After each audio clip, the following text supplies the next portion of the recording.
Se o seu marido é omisso, vocês acabaram se tornando como colegas de quarto dentro de casa, dividindo contas, problemas dos filhos, a logística, eu tenho certeza que você já buscou conselho com alguma irmã que diz para você orar mais, jejuar mais, aguentar calada, até que Deus mudasse essa situação.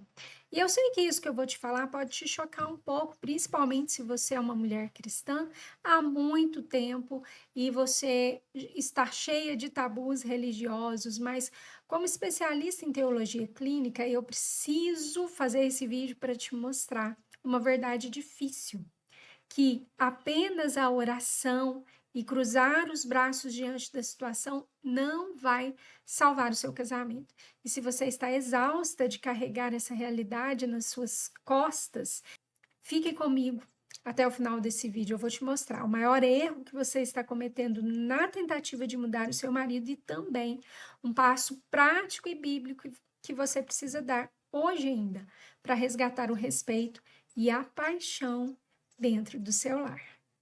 Muitas mulheres hoje em dia estão sobrecarregadas por um fardo que Cristo nunca colocou sobre elas, o peso da religiosidade. Eu não estou falando aqui de uma religiosidade saudável. Eu estou falando de uma religiosidade que é tóxica, que fere pessoas pelo caminho e deixam muitas mulheres sobrecarregadas no dia a dia. Essa religiosidade tóxica convenceu que a mulher sábia é aquela que é passiva, é aquela que não reage às situações. Então, o que você faz?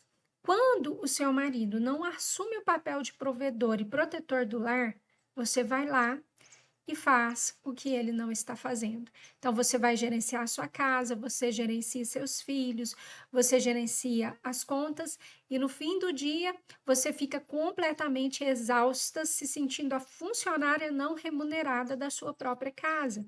E o pior disso tudo é que quando você perde a paciência por causa do cansaço que você sente, você acaba tendo que lidar com a culpa religiosa que te esmaga porque você não conseguiu ser a mulher sábia que você deveria ter sido ao estourar.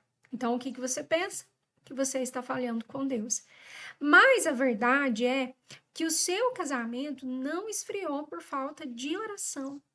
Ele esfriou por falta de posicionamento. Quando você assume o papel de mãe do seu marido, fazendo tudo por ele, para evitar as brigas, os conflitos, você vai destruir a polaridade do casal.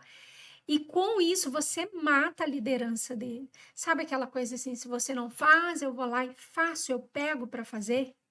Mas isso não é o correto biblicamente. Tudo tem que estar acontecendo na sua perfeita ordem, numa ordem bíblica. E é aqui que a teologia clínica entra mudando tudo. Porque a restauração de um lar, ela não vai começar quando nós tentamos mudar o outro. Ela sempre começa pela pessoa que Deus desperta primeiro. Ou seja, quando o seu casamento está em crise, a tendência é focar nos defeitos do outro. Então, se o meu marido pudesse ser colocado na linha, o nosso casamento seria feliz. Jesus nos deu a estratégia correta para lidar com isso em Mateus 7. Porque você repara o cisco que está no olho do seu parceiro e não se dá conta da viga que está no seu próprio olho. O que Jesus está nos ensinando é que, em meio a todas essas dificuldades, a essas tempestades conjugais, o que eu preciso entender é o que está errado comigo. Por quê? São as minhas ações que estão falhas. Você pode olhar para o seu marido, você pode perceber as questões que você não gosta de jeito nenhum que estão acontecendo, mas essas coisas acontecem porque você permite. Então, quando você olha assim, por que que isso está acontecendo? Por que que eu não estou sendo respeitada dentro da minha casa? Quais são as minhas falhas? Mesmo que o seu marido seja 95% do problema, a chave para você curar a sua relação está em você assumir o controle da sua parte, dos seus 5%. Então, nós temos essa tendência terrível de negar o próprio pecado e focar no erro do outro. Isso faz parte da queda do ser humano, mas a gente precisa se conectar novamente à realidade, à verdade que as escrituras trazem para nós. A viga no seu olho hoje pode ser a passividade disfarçada de fé.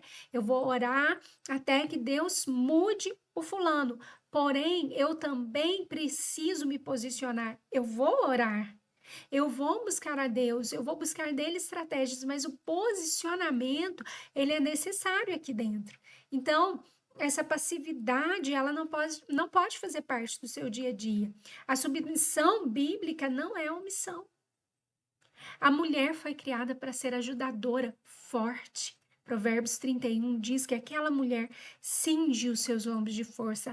A mulher virtuosa cinge os seus lombos de força. E amar o seu marido com a verdade significa ter a coragem de não permitir que ele destrua a sua família por omissão. Então, isso requer que você imponha limites, limites saudáveis. A mudança da sua postura obriga a dinâmica do relacionamento mudar. Eu sei que reconhecer isso dói, assumir que você tem errado ao tentar controlar tudo ou aceitar tudo calada é um golpe do nosso orgulho. Mas arrependimento é o ponto de partida para que a graça de Deus opere milagres em nós. E eu sei também que tentar aplicar os limites desse posicionamento sozinha no meio do dia a dia, no meio do esgotamento físico e mental, é quase impossível. Você precisa de um mapa claro e de um guia que segure a sua mão, e é por isso que eu quero te convidar para dar um passo definitivo hoje. Eu criei a mentoria Edificar. É um acompanhamento pessoal onde nós vamos usar a teologia clínica para curar a sua mente da culpa religiosa e aplicar limites bíblicos na prática e fazer com que o seu marido desperte para a liderança que Deus deu para ele. Nós não vamos apenas falar sobre os problemas, nós vamos diagnosticar juntas e agir. E se você é a pessoa que Deus despertou hoje na sua casa e você não quer mais viver como colega de quarto do seu marido, eu deixei um link aqui na descrição desse vídeo para você falar comigo, eu conhecer um pouco da sua história e te mostrar como que esse método edificar funciona, fundamentado em princípios teológicos e também no comportamento do ser humano, como que o comportamento age e reage diante das situações do dia a dia. Nós vamos traçar um plano para você, para a sua casa, para que você volte a ter paz no seu lar, o respeito e a admiração do seu marido. Eu te espero do lado de cá.